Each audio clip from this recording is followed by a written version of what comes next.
Hi hello welcome back to జియోలో talks. ఈరోజు వీడియోలో అయితే బెల్లం గవ్వలు ఎలా ప్రిపేర్ చేసుకోవాలో నేను మీకు చూపిస్తాను. అండ్ వీడియో మొత్తం స్కిప్ చేయకుండా పూర్తిగా చూడండి. కావాల్సిన పదార్థాలు అయితే కేజీ గోధుమ పిండి, అలాగే హాఫ్ కేజీ బెల్లం అయితే యూజ్ చేసుకున్నాము. అండ్ మా సైడ్ వచ్చి ఈ బెల్లాన్ని కుందల్ బెల్లం అంటారండి. అండ్ ఈ బెల్లం వచ్చి మనకి ఫెస్టివల్ సీజన్స్లో ఏ రెసిపీస్ అయినా ఈ బెల్లంతో యూజ్ చేయండి, ఎంత టేస్టీగా ఉంటుందో. న్యాచురల్ అండి ఇది. సో అలాగే చేసేద్దాం. ప్రాసెస్ ఎలాగో చూపించేస్తాను, చూసేయండి. అలాగే ఒక డీస్ అయితే తీసేసుకొని గోధుమ పిండిని ఆ డీస్లో అయితే వేసేసుకోవాలి. అలాగే 2 టేబుల్ స్పూన్ ఆయిల్ అయితే వేసుకోవాలి. ఆయిల్ వేసుకోవడం వల్ల ఏంటి అంటే చాలా బెనిఫిట్స్ అండి. మనకి ఆయిల్ వేసుకోవడం వల్ల పిండి అనేది స్మూత్గా ఉంటుంది, ఈజీగా ఉంటుంది ఏ విధంగా యూజ్ చేయడానికైనా. సో అలాగా వాటర్ అనేది కొద్దిగా వేసుకుంటూ మనం పిండిని అయితే నీట్గా బాగా మిక్స్ చేసుకొని ఒక ముద్దగా చేసేసుకోవాలండి. అండ్ అలాగే ఏంటి అంటే ముద్దగా అయితే లూజ్గా అయితే అస్సలు చేసుకోకండి. అలా లూజ్గా చేసుకుంటే గవ్వలు అయితే అస్సలు కుదరవు. సో కొద్దిగా టైట్గానే కలుపుకోవాలి. అలా టైట్గా ఒక బాల్ షేప్లో చేసేసుకొని ఒక 2 or 3 మినిట్స్ కానీ మనం పక్కన పెట్టేసామంటే మనకి చాలా పిండి అనేది నానుతుంది. అండ్ మనం చూడండి పట్టుకోగానే మనకు అసలు హ్యాండ్కి కూడా టచ్ అవ్వదు. సో అలా కలుపుకోవాలి. అలాగే ఒక గవ్వల చెక్క ఉంటే తీసేసుకోండి. తీసుకున్నాక దాని మీద కొద్దిగా ఆయిల్ అయితే వేసేసుకోవాలి. మనము పిండితో తీసుకొని చేసుకుంటే మనకి ఈ రౌండ్స్ అనేది చాలా లేట్ అవుతుందండి. అందువల్ల ఏంటి అంటే మనం పిండి తీసుకొని బాగా మనం 2 హ్యాండ్స్తో సన్నగా చేసుకున్నామంటే మనం రౌండ్స్ అనేవి ఈజీగా చేసేసుకోవచ్చు. అలాగే మనం దేంట్లో అయితే వేసుకుంటామో ఈ రౌండ్స్ చేసుకొని ఆ ప్లేట్కి కొద్దిగా ఆయిల్ అయితే అప్లై చేసుకోవాలి. ఎందుకంటే మనం చాలా రౌండ్స్ అయితే చేసుకుంటాం. రౌండ్స్ చేసుకున్నాక గవ్వలు అయితే చేస్తాం కదా. సో అవన్నీ మనకి ఏంటంటే మనం తీసుకునే టైంలో ఈజీగా మనకు వచ్చేందుకు ఆయిల్ అయితే వేసుకోవాలి. అలాగే ఒక చిన్న రౌండ్ తీసుకొని పైనుంచి కిందకి స్క్రోల్ చేస్తే మనకి నీట్గా గవ్వ షేప్ అయితే వస్తుందండి. సో అలాగే గవ్వలన్నిటిని మనం షేప్స్ నీట్గా మంచి షేప్స్లో అయితే చేసేసుకోవాలి. మనకి ఏంటి అంటే ఈ ముందు రౌండ్స్ చేసి పెట్టేసుకున్నామంటే మనకి గవ్వలు అనేది చేసుకోవడానికి ఈజీగా త్వరగా అయిపోతుంది. సో నేను మీకు ఇందాక చెప్పా కదా, పిండిని అనేది 2 హ్యాండ్స్తో ఇట్లాగా మనం అన్నామంటే మనకి రౌండ్స్ చేసుకోవడానికి చాలా ఈజీగా ఉంటుందండి. ఎంత ఈజీగా ఉంటుందో నేను చేస్తున్నా కదా మీకే అర్థమవుతుంది. అదే 2 హ్యాండ్స్తో రౌండ్ చేయడం అంటే చాలా టైం తీసుకుంటుంది. సో అందుకని నేను ఇలా చేశానండి. అండ్ మీరు ఈ వీడియో మొత్తం చూసి నేను చేసిన రెసిపీ మీకు నచ్చినట్లయితే మీరు ట్రై చేయండి. మీకు ఎలా వచ్చిందో కామెంట్స్ రూపంలో నాకు రిప్లై ఇవ్వండి. మీరు అలా రిప్లై ఇవ్వడం వల్ల నాకు ఎక్కువ ఇంట్రెస్ట్ అనేది వస్తుంది. సో అలా ఒక బాండీ అయితే పెట్టేసేసుకొని బాండీలో ఆయిల్ అయితే వేసుకున్నాం. ఎందుకంటే ఆయిల్ హీట్ అవుతుంది అంతలోకి మనం ఆ ప్రాసెస్ చేసుకునే లోపు.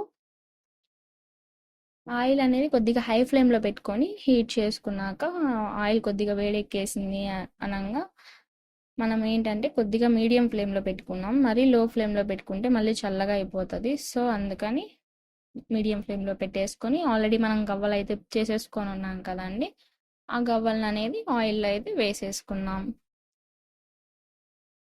మనము ఆయిల్లో వేసేటప్పుడు చూడండి గవ్వలు కొద్దిగా అన్ని అంటుకొని ఉన్నట్లు అనిపిస్తున్నాయి. సో అవి వాటి వల్ల ఇబ్బంది ఏం లేదండి. మనం ఆల్రెడీ పిండి కలుపుకునేటప్పుడు మనము గవ్వలు చేసుకునేటప్పుడు ఆయిల్ అనేది యూజ్ చేసుకున్నాం. సో వన్స్ ఇవన్నీ ఆయిల్లో వేసుకున్నాక ఆటోమేటిక్గా అవే విడిపోతాయి. సో అన్నీ కలుసుకొని ఉన్నాయి, కాలుతాయా కాలవా అని మీరు ఏమీ ఇబ్బంది పడిన అవసరం లేదు. నీట్గా కాలుతాయండి, బాగా వేగుతాయి కూడా. సో అలాగా మనం అప్పుడప్పుడు మిక్స్ చేసుకుంటాం. లో ఫ్లేమ్లో అయితే పెట్టకండి. లో ఫ్లేమ్లో పెట్టినా సరిగా కాలవు. అండ్ హై ఫ్లేమ్లో కూడా పెట్టకండి. మీడియం ఫ్లేమ్లో పెట్టుకొని బాగా కాల్చుకోండి. సో అలా కాలినాక ఒక బౌల్లో అయితే వేసేసుకోవాలి. మరీ ఎక్కువ కాలనిచ్చుకున్నా కూడా ఏంటంటే ఎక్కువ బ్రౌన్ కలర్ వచ్చేస్తుంది. సో అదేంటంటే కొద్దిగా చేదు తగులుతుంది. సో అలాగే మిగతావన్నీ కూడా మనం గవ్వల్ని ఇలాగే కాల్చుకోవాలి.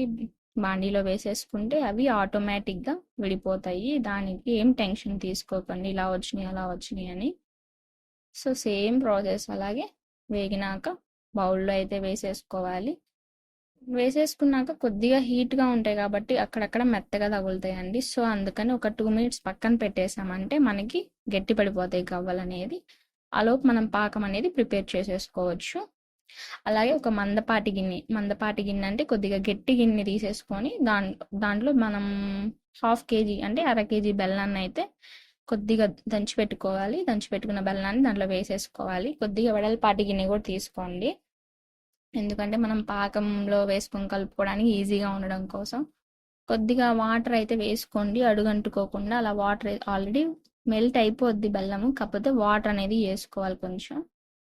అలాగ బాగా తెల్లుతున్న టైంలో బాగా నురుగు అనేది వస్తుందండి, ఇంకా ఇంకా తెల్లాలండి బాగా. సో పాకం ఎలా టెస్ట్ చేయాలో నేను మీకు చూపిస్తాను వీడియోలోనే. నీట్గా చూడండి, వీడియో స్కిప్ చేయకుండా నీట్గా ప్రాసెస్ అనేది చూడండి. ఒక చిన్న ప్లేట్ అయితే తీసేసుకొని దాంట్లో కొద్దిగా చల్లటి నీళ్ళు అయితే పోసేసుకొని మనం మధ్య మధ్యలో పాకాన్ని అనేది టెస్ట్ చేసుకోవాలి. కొద్దిగా పాకం అనేది దాంట్లో వేసేసుకుంటే చూడండి, దాన్ని రౌండ్ షేప్లో చేయడానికి మనం ట్రై చేయాలి. సో కుదరలేదు, సో పాకం ఇంకా అవ్వలేదు. సో అలాగే సెకండ్ టైం కూడా వేసేసుకున్నాము. ఇది జస్ట్ ఒక దగ్గరికి రావడానికి వచ్చింది పాకము. సో ఇంకోసారి కూడా ట్రై చేద్దాము. ఈసారి ఓకే అండి, బాగా వచ్చేసింది చూడండి పాకము. రౌండ్ అంటే పాకం ఎలా రావాలంటే పాకాన్ని మనం పట్టుకుంటే మనకి హ్యాండ్స్కి కూడా టచ్ అవ్వకూడదు. సో అలా రావాలి పాకం. అలా వచ్చినప్పుడే గవ్వలు అనేది టేస్ట్గా మన హ్యాండ్స్కి కూడా టచ్ అవ్వకుండా ఉంటాయి వంకగా. సో గవ్వలు అనేది పాకంలో వేసుకుంటూ గ్యాస్ మీద నుంచి అయితే దించేయాలండి. దించేసి పక్కన పెట్టుకొని కొద్దిగా గవ్వల్ని వేసుకుంటూ మిక్స్ చేసుకోవాలి. ఏంటంటే అన్నీ ఒకేసారి వేయడం వల్ల మనకే ఇబ్బంది, కలుపుకునేది విధానం కుదరదు.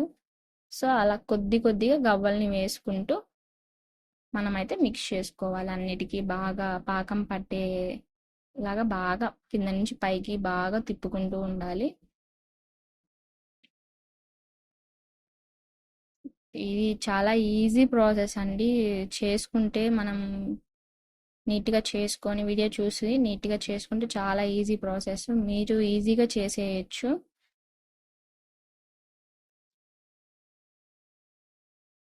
నీట్గా బాగా అన్నీ మిక్స్ అయినాక మనం ఒక 2 మినిట్స్ కానీ పక్కన కానీ పెట్టేసామంటే నీట్గా ఆరిపోతుందండి పాకము. కొద్దిగా హీట్ తగ్గిపోయినాక మనం కానీ టేస్ట్ చేసామంటే చాలా టేస్ట్ అన్నీ పర్ఫెక్ట్గా కుదిరినాయండి. చాలా టేస్ట్ అయితే వస్తుంది. అండ్ హ్యాండ్స్కి కూడా అంటుకోకుండా మనం తీసుకునే టైంలో కూడా మనకి నీట్గా అనేది వస్తుంది. సో మీరందరూ కూడా నాకు నేను చేసే వీడియోస్ నచ్చితే లైక్ చేయండి, కామెంట్ చేయండి, సబ్స్క్రైబ్ చేయండి. ఇలా మీరు సపోర్ట్ చేయడం వల్ల మరికొన్ని మంచి మంచి వీడియోస్, ఫుడ్ రెసిపీస్ మీ ముందుకి తీసుకురావడానికి ట్రై చేస్తూ ఉంటాను. అండ్ మీ సపోర్ట్ ఎప్పుడు ఇలాగే ఉండాలి, ఇంకా సపోర్ట్ చేస్తూ ఉండండి. And thank you for all to support మీ. అండ్ నెక్స్ట్ వీడియోలో మళ్ళీ కలుద్దాం. Bye bye. Thank you.